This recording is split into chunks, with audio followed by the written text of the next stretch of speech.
Pada kesempatan ini kita akan mempelajari flexible budget, kemudian direct cost variance, dan pengendalian manajemen. Ada 7 tujuan pembelajaran. Yang pertama adalah memahami anggaran statis dan variance dalam anggaran statis, lalu memahami tentang flexible budget dan bagaimana cara menyusunnya, kemudian menghitung flexible budget variance dan sales volume variance, mempelajari atau menjelaskan standar costing yang sering digunakan dalam analisis variance, lalu mempelajari yang disebut price variance dan efisiensi variance untuk direct cost kategori, memahami bagaimana manajemen menggunakan variance dan menjelaskan benchmarking dan peranannya dalam akuntansi biaya. Nah, kita masuk yang pertama. Jadi variance didefinisikan sebagai perbedaan antara hasil aktual dengan kinerja yang diharapkan. Nah, seringkali kinerja yang diharapkan itu disebut juga kinerja yang dianggarkan sebagai titik referensi untuk membuat perbandingan.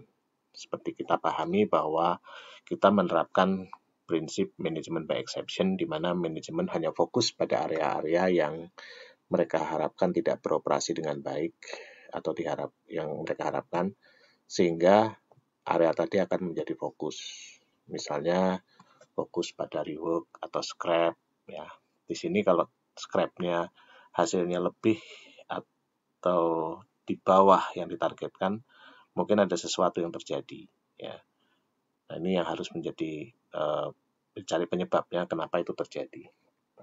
Nah, variance itu digunakan untuk mengevaluasi kinerja dan memotivasi manajer. Jadi dengan mengarahkan manajer untuk melihat variance, mereka dapat fokus pada area yang harus mereka arahkan untuk memastikan tidak ada sesuatu yang perlu menjadi perhatian atau menjadi masalah di masa depan.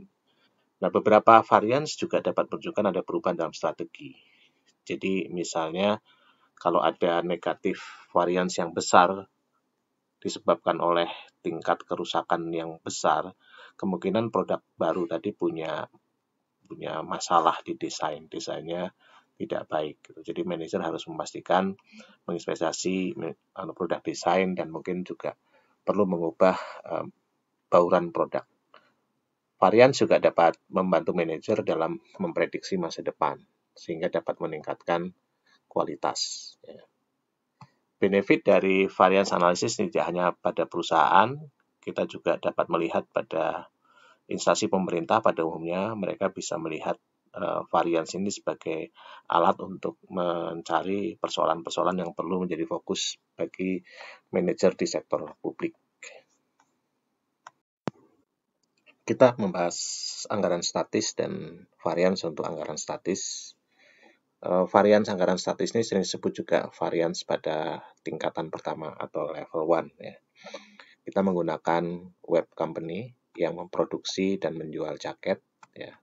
Untuk menyederhanakan, maka hanya biaya yang terkait dengan manufacturing yang kita perhitungkan, tidak ada biaya marketing atau distribusi.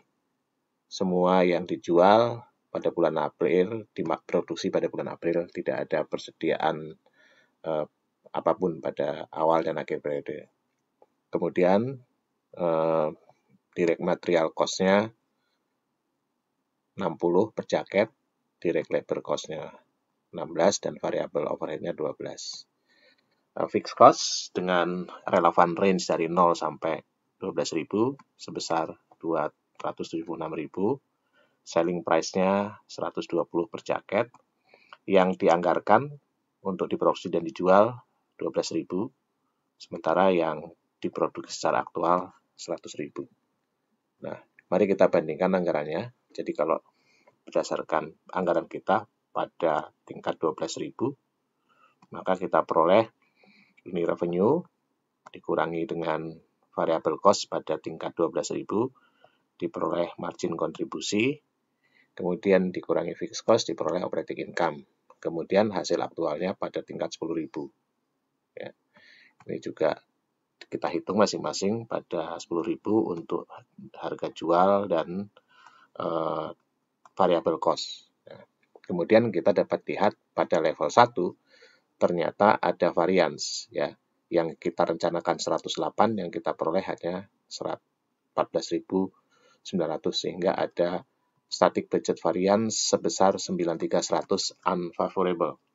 Kemudian kalau kita identifikasi pada masing-masing baris ya, unit penjualan 2.000 lebih rendah unfavorable sehingga revenue-nya unfavorable lebih rendah dari target. Direct material cost lebih baik dari anggaran ya 98.400, tetapi direct manufacturing labor unfavorable, lalu variable overhead favorable dan seterusnya. Nah, di sini untuk bisa mengetahui apakah itu favorable atau unfavorable, kita lihat pengaruhnya kepada operating income. Jadi kalau dia menambah operating income berarti kita anggap favorable, kalau mengurangi operating income kita anggap favorable. Jadi itu analisis pada tingkat pertama. Persoalan pada static budget, kita membandingkan antara rencana dengan aktual pada tingkat produksi yang berbeda, sehingga tidak bisa kita anggap apple to apple. Jadi kita perlu menganalisis performance pada tingkat produksi yang sama. Oleh karena itu kita menggunakan yang disebut flexible budget. Jadi di sini menghitung budgeted revenue dan cost pada actual output pada periode budget. Nah, flexible budget ini merupakan budget hipotetis yang mengandaikan bahwa web menyiapkan di awal periode budget apabila dia memang dengan tepat memperkirakan bukannya 12.000 tetapi 10.000. Nah, ini kita bicara pada level 2. Bagaimana analisisnya? Maka analisisnya kita harus bisa membuat yang namanya flexible budget. Jadi, static budget pada level 12.000 itu kita buat ke dalam level 10.000. Ya. Nah, ini berarti dari unitnya turun 2.000, kemudian penerimaannya juga sama, dikalikan per unitnya, direct materials, direct labor cost, variable overhead juga berbasis pada angka 10.000. Sehingga kita peroleh ini budget allowance pada tingkat output 10.000. Nah, dari sini kita bandingkan dengan hasil aktual. Ya. Hasil aktual ini. Nah, di sini kita ketahui pada level 2, kita bisa melihat membagi static budget itu menjadi 2 varians. Varians pertama adalah memang karena perubahan volume yang tadinya 12.000 menjadi 10.000. Kita dapatkan 64.000 unfavorable.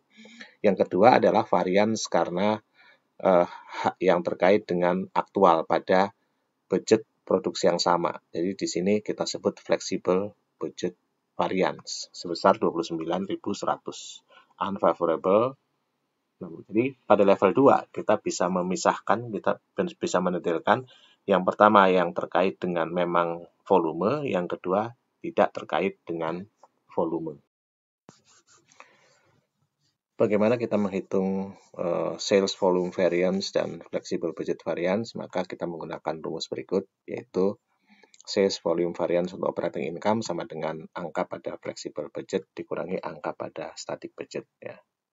Dalam contoh kita sebanyak 64.000. Nah, ini berasal dari perbedaan contribution margin pada dasarnya, karena dengan menjual lebih rendah dari 12.000 ke 10.000, maka kehilangan jumlah anggaran penjualan dikurangi anggaran biaya variabel atau yang disebut budgeted contribution margin sebesar 32 per jaket dikalikan dengan penurunan penjualan dari yang dianggarkan 2.000 jaket. Nah, ini bisa diidentifikasi misalnya karena memang web gagal melaksanakan rencana penjualan seperti semula, kegagalan, tetapi bisa juga karena demand pada jaket secara keseluruhan turun, atau kompetitor lebih sukses mengambil pangsa pasar, atau ada perubahan selera dan preferensi dari modelnya web, atau kualitas dari produk web yang membuat konsumen tidak puas. Nah, kemudian kalau flexible budget variance itu dari angka actual result dikurangi dengan flexible budget amount. Ya. Ini bisa terjadi karena dua hal. Yang pertama karena selling price, ya. Jadi selling price kita lihat ternyata selling price-nya 125 sementara budgeted selling 20. Jadi ada 50.000 favorable. Tetapi ternyata kalau dari sisi variable cost-nya itu naik, bertambah. Nah, dianggarkan 88, tetapi aktualnya 95,01. Jadi di sini ada variance favorable pada harga, tetapi ada total variable cost-nya unfavorable 10.000. Nah, ini penyebabnya bisa jadi karena web menggunakan kuantitas yang lebih besar atau harga-harga atas bahan atau upah lebih tinggi daripada yang dianggarkan. Jadi di sini kita bisa melakukan analisis apa yang menjadi penyebab dari varians tadi berbeda kalau kita rinci variansnya ke komponen-komponen terkait. Untuk dapat melakukan analisis varians pada level ketiga, maka kita menggunakan yang disebut standar costing. Jadi kita hanya menggunakan direct costing atau biaya variabel dalam analisis ini. Ya, jadi kita hanya khusus melihat direct cost.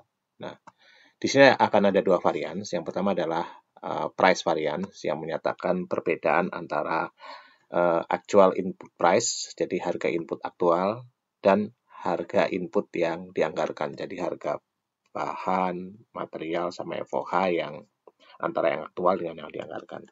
Yang kedua adalah efisiensi variance. Efisiensi ini terkait dengan kuantitas yang digunakan, antara kuantitas input aktual dengan kuantitas input yang dianggarkan. Nah, untuk mendapatkan berapa anggaran harga input dan kuantitas input ini, ada 3 sumber yang dapat digunakan oleh web. Yang pertama adalah dengan menggunakan data periode yang lalu. Karena ini mudah didapatkan, dapat dianalisis trennya, dan sebagainya. Tetapi persoalannya adalah harga di masa lalu itu harga real, jadi tidak baik untuk dijadikan benchmark, karena di dalamnya mungkin ada persoalan-persoalan ketidakefisienan, ya. Harga real. Nah, jadi ada keefisienan di sana yang dimasukkan dalam data awal. Tetapi kelebihannya karena sudah ada, murah didapatkan. Ya. Dan ini juga kalau ada perubahan teknologi atau proses bisnis, maka data masa lalu tidak akan banyak gunanya. Kedua, kita dapat menggunakan data dari perusahaan sejenis. Ya. Jadi kita cari pesaing kita, bagaimana harga dan kuantitas yang mereka gunakan. Data ini tentu saja bagus karena bisa menunjukkan bagaimana kinerja kita secara relatif terhadap pesaing. Tapi tentu saja tidak mudah didapatkan, biasanya harus lewat konsultan dan belum tentu comparable dengan kita. Misalnya kalau ternyata kita padat karya sementara kompetitor itu lebih banyak yang padat modal, tentu akan berbeda. Apalagi kalau ternyata kompetitor menggunakan kapasitas produksi di negara lain yang lebih murah. Yang ketiga, menggunakan standar yang dikembangkan sendiri. Standar ini bisa menggunakan teknik-teknik engineering tertentu untuk mengukur. Jadi biasanya engineer melakukan studi terhadap langkah-langkah membuat jaket. Kemudian setiap langkah tadi ditetapkan berapa standar waktunya oleh pegawai dengan skill tertentu dan dengan cara yang paling efisien. Dari sini bisa ditentukan berapa standar kuantitas dari bahan, berapa standar kuantitas dari waktu, dan mungkin juga di situ dengan keahlian tertentu kita bisa mendapatkan bahan seperti apa yang tepat atau skill tenaga kerja apa yang tepat. Nah, dengan cara ini tentu saja akan mengecualikan efisiensi di masa lalu dan akan mempertimbangkan adanya perubahan-perubahan proses produksi di masa depan. Ya. Tetapi kelemahannya ini tidak berdasarkan benchmark yang nyata dan bisa jadi tidak dapat dicapai karena terlalu tinggi, terlalu baik standarnya dan akan mendorong pegawai tidak begitu ingin mencapai standar tersebut karena sudah pasti akan sulit dicapai. Nah, standar ini sendiri punya banyak arti, jadi kita harus pastikan apa yang dimaksud standar. Ada yang disebut standar input, berarti ini semua yang dimasukkan dalam proses produksi, bahan, upah gitu, untuk jaket, atau standar harga, berapa harga yang akan dibayarkan oleh perusahaan untuk setiap inputnya, setiap yard dari kain, setiap jam dari direct labor berapa. Kemudian keduanya baru standar cost. Nah, standar cost ini adalah perkalian dari standar input dengan standar harga. Kalau kita gunakan kasus pada web, misalnya diketahui membutuhkan 2 square yard kain dan standar per yard square yardnya adalah $30, maka standar direct material cost-nya adalah 2 kali $30 atau $60. Demikian juga akan menggunakan 0,8 manufacturing labor hour dengan standar upahnya $20 per jam, sehingga standar direct manufacturing labor cost-nya akan sebesar 16.000. Nah, apabila kita sudah mendapatkan biaya dan kuantitas standar, maka kita dapat melakukan analisis variance. Di sini kita punya dua. Yang pertama yang kita sebut dengan price variance, yang kedua adalah efisiensi variance untuk material dan untuk labor. Jadi kita tambahkan data di sini, diketahui bahwa yang dibeli dan digunakan untuk square yard-nya 22.200, kemudian harga aktualnya 28.000, sehingga direct material cost-nya yang actual itu 621.600. Untuk direct labor menggunakan 9.000 jam dengan pembayaran upahnya yang aktual 22, sehingga total direct manufacturing labor hour-nya 198.000. Nah, dari sini kita bisa menghitung price variance. Jadi, price variance adalah perbedaan antara actual price dan budgeted price, tetapi dikalikan actual input. Price variance juga sering disebut rate variance untuk direct manufacturing labor. Yang kedua adalah efisiensi variance. Di sini perbedaan kuantitas. Jadi, antara kuantitas aktual dengan kuantitas yang dianggarkan, tapi di sini kalikan budgeted price karena actual price-nya sudah dipisahkan pada price variance. Ini juga sering disebut sebagai usage variance. Ya. Kita contohkan di sini, misalnya dalam kasus kita, ya, untuk price variance, direct materials, actual inputnya 28 per square yard, budgetannya 30, kemudian dikalikan actual quantity, diperoleh $44.400 variance favorable, karena yang actual lebih rendah daripada yang dianggarkan. Jadi baik buat operating income. Sementara direct manufacturing labor sebaliknya, karena kita bayarkan 22.000, yang kita anggarkan 20.000 pada tingkat actual input 9.000, sehingga unfavorable sebesar 18.000. Ya. Nah, di sini kita bisa analisis mengapa ada hal tadi. Misalnya pada direct material, bisa jadi si purchasing manajernya lebih skillful ya dalam ini karena dia bisa mendapatkan harga lebih murah. Atau bisa jadi purchasing manager pindah ke supplier yang harganya lebih murah, tetapi mungkin bisa punya masalah di kuantitas. Atau purchasing manager membeli dalam kuantitas yang lebih besar sehingga mendapatkan harga yang lebih murah karena didiskon, tetapi akibatnya persediaan jadi lebih banyak. Gitu. Nah, bisa juga harga bahan di pasar turun karena ada oversupply. Ya. Kemudian bisa jadi yang salah bukan harga aktualnya, tapi harga standarnya karena ditetapkan terlalu tinggi karena manajer tidak secara hati-hati menganalisis kondisi pasar. Ya. Kemudian bisa juga manajer menegosiasikan harga yang lebih rendah, tetapi dia bersedia untuk menurunkan hal-hal lainnya, misalnya kualitas yang lebih rendah. Jadi begitu ada varian seperti ini, harus dicari apa penyebabnya, sehingga jangan sampai penyebabnya tadi adalah sesuatu yang memang menunjukkan indikasi ada persoalan. Misalnya di sini mungkin ini ada persoalan terutama di bagian akhir ya, kemudian ada hal-hal tertentu yang memang sebenarnya misalnya ini ada order pada kuantiti yang lebih besar sehingga efisien pada pembelian tetapi tidak efisien pada persediaan. Kemudian untuk efisiensi variance, maka kita hitung dari actual quantity dikurangi budgeted quantity dikalikan budgeted input. Sehingga untuk direct materials kita dapatkan actualnya 22.200 square yard, kemudian budgetednya dengan formula tadi, jumlah unit dikalikan budgeted per unitnya, kalikan budgeted price 30, sehingga diperoleh 66.000 unfavorable. Untuk direct manufacturing labor hour, caranya sama. Di sini diperoleh 20.000 unfavorable. Nah, di sini mungkin bisa menunjukkan indikasi. Memang pada harga, tadi kita tahu direct material favorable, tetapi ternyata pada penggunaan, kuantitas digunakan unfavorable. Apa yang terjadi? Bisa saja ternyata pegawainya kurang terampil, sehingga perlu waktu yang lebih lama. Ya. Kemudian, atau dia tidak unskilled labor, ya, atau penjadwalannya yang menyebabkan tidak efisien, menyebabkan waktunya lebih lama, atau ada masalah pada mesinnya sehingga waktu mengerjakannya jadi lebih banyak, atau standar waktunya terlalu pendek sehingga skill worker pun tidak akan bisa mencapai standar waktu itu.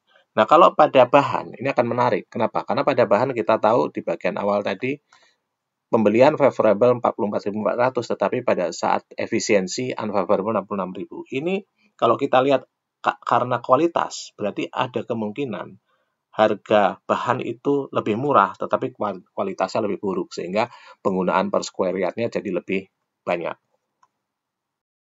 Jadi pada level 3, kita sudah dapatkan level 2. Jadi misalnya untuk flexible budget variance, maka bisa kita analisis itu menjadi 2, yaitu price variance untuk ini dan efisiensi variance. Kita bisa menganalisis untuk direct material dan juga untuk direct manufacturing labor.